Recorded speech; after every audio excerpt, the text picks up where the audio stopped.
Okay, rain or shine at saka NLEX, no? So, umabot ng overtime, no? So, doon mo makikita yung lalim ng bench. Lalim ng bench nitong rain or shine came into full effect. Hindi ko nga ata nakita sa highlight si Karakot.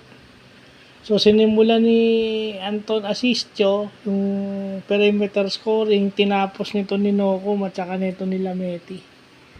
At saka itong tinatawag nilang si Michael Jonard o si Jonard Clarito. Well, one more thing, NLEX lock size. So kahit sila Jonard Clarito, nakaka-rebound.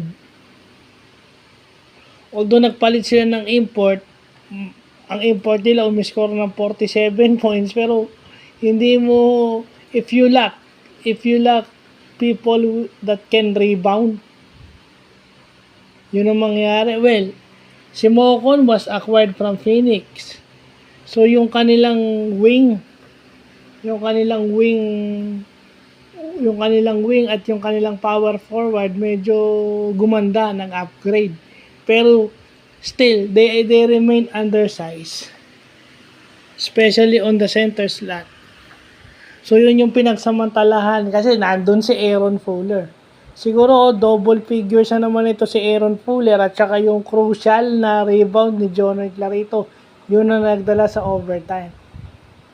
At syempre, yung mga gwardiya nitong rain or shine na buong laro, maganda naman yung inano ni Enoch Valdez pero talagang maraming player itong rain or shine, maraming bala.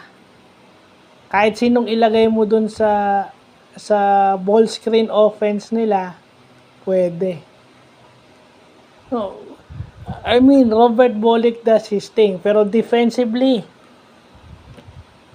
yun na nga yung magaling na player si Bolick. Pero defensively, yun ang kino-question ko sa kanya. Defensively.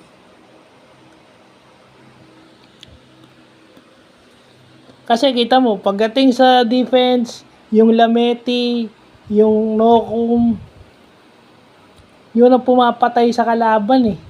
Pagdating sa backcourt scoring o sa perimeter scoring yung mga yun.